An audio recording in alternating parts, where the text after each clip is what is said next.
Saya mau ikut Yesus sampai selama-lamanya. Saya mau ikut Yesus. Saya mau ikut Yesus sampai selama-lamanya. Meskipun saya susah menderita dalam dunia, saya mau ikut Yesus sampai selama-lamanya.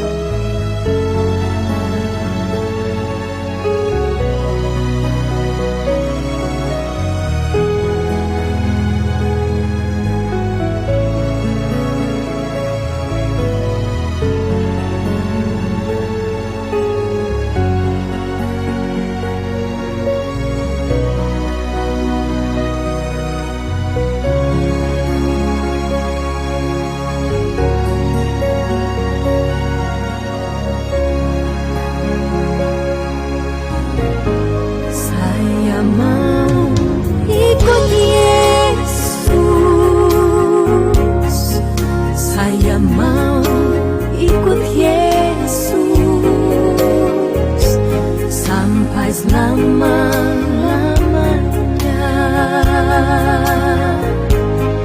saya mau ikut Yesus. Saya mau ikut Yesus sampai selama-lamanya. Meskipun saya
Kasih karunia dan damai sejahtera dari Allah Bapa kita dan dari Tuhan Yesus Kristus serta persekutuan Roh Kudus menyertai jemaat Tuhan dimanapun berada saat ini.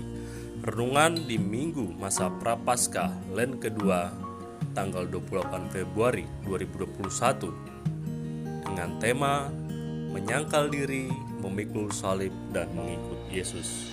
Diambil dari Nats Injil Markus pasal 8 ayat 31 sampai dengan 38.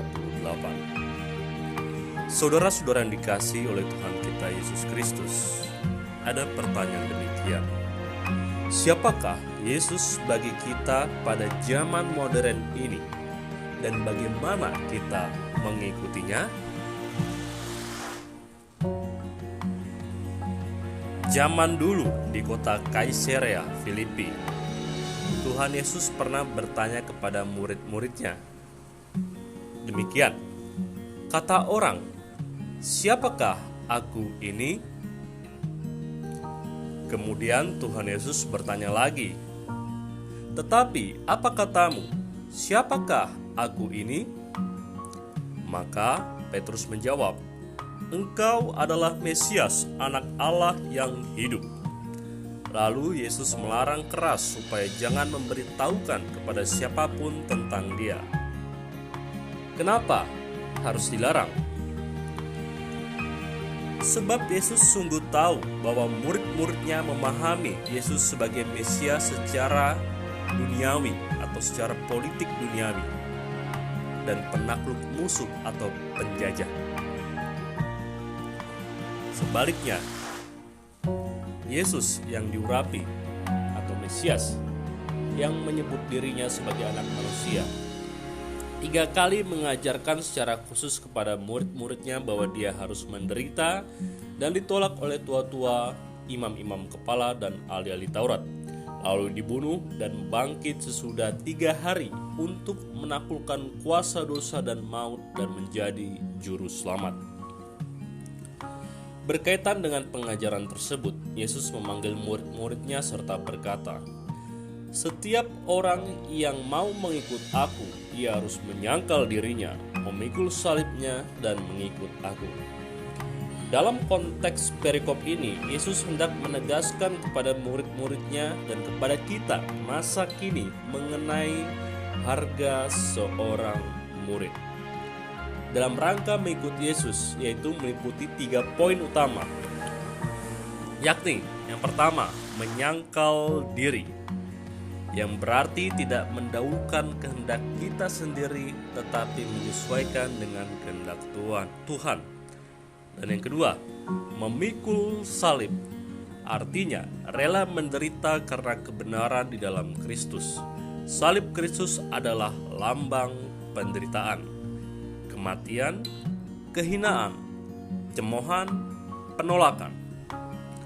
Orang-orang percaya kepadanya akan menghadapi pergumulan dan penderitaan yang rangkap. Secara rohani, kita berjuang melawan dosa dan keinginannya.